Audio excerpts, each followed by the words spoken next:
E aí, já se deram conta de que existem umas forças meio invisíveis que organizam o nosso dia a dia nas cidades? Hoje, a gente vai mergulhar fundo nesses sistemas que definem desde as compras que fazemos até o trânsito que a gente enfrenta. E tudo começa com uma pergunta que parece não ter nada a ver.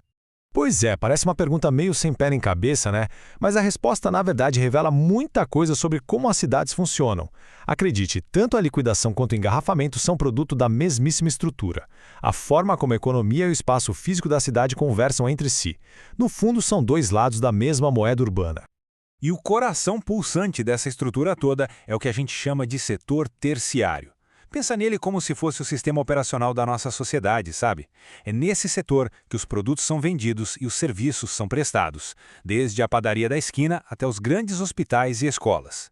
É o motor que faz a vida cotidiana girar. Então, para a gente começar a entender essa engrenagem, o primeiro passo é olhar para o comércio. Toda essa movimentação de comprar e vender não é aleatória, não. Ela segue um conjunto de regras e classificações bem definido. A primeira grande divisão que a gente precisa entender é entre atacado e varejo. O comércio atacadista é aquele que vende em grandes volumes, geralmente para outros comerciantes que vão revender os produtos.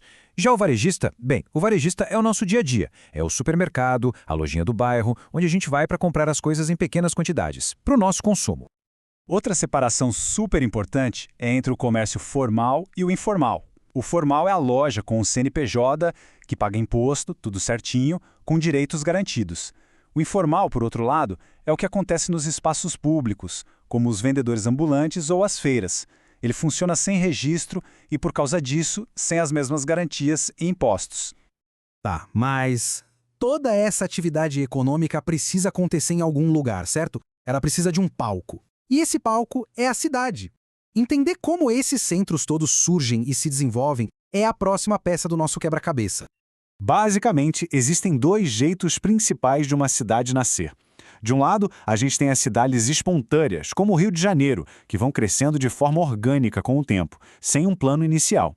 Do outro lado, estão as cidades planejadas, como Brasília ou Palmas, que foram desenhadas numa prancheta antes mesmo da primeira casa ser construída, com tudo organizadinho desde o começo. E conforme as cidades crescem, elas meio que desenvolvem personalidades ou funções especiais. Algumas viram polos industriais, outras focam no turismo e tem aquelas que se destacam pelas universidades. E o mais legal é que uma mesma cidade pode ter várias dessas funções, como Ouro Preto, que é histórica, turística, universitária e até religiosa, tudo junto.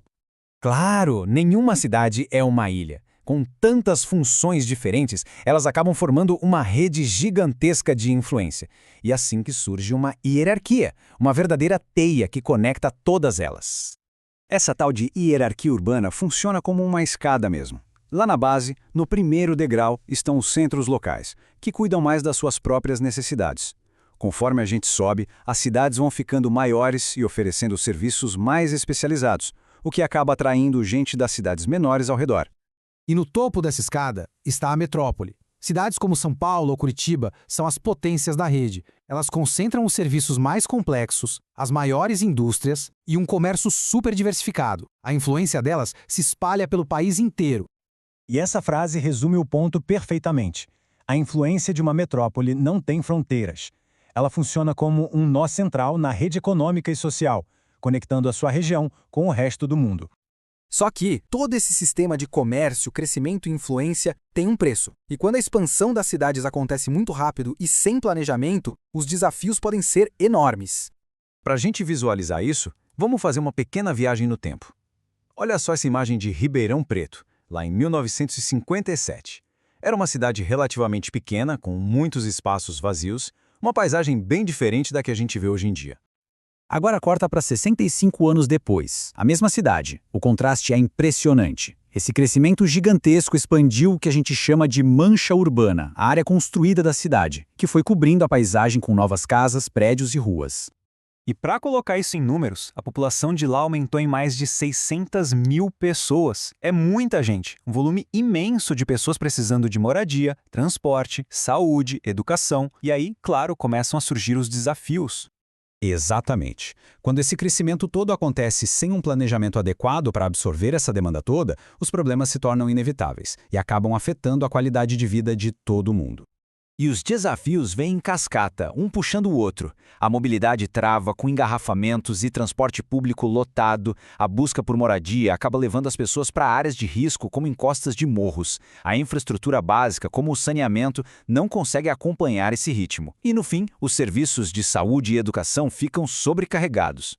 E isso tudo nos leva a uma pergunta fundamental. Agora que a gente entende um pouco melhor esses sistemas ocultos, a grande questão que fica é: como podemos usar esse conhecimento para construir cidades que não sejam apenas maiores, mas que sejam genuinamente melhores e mais sustentáveis para se viver?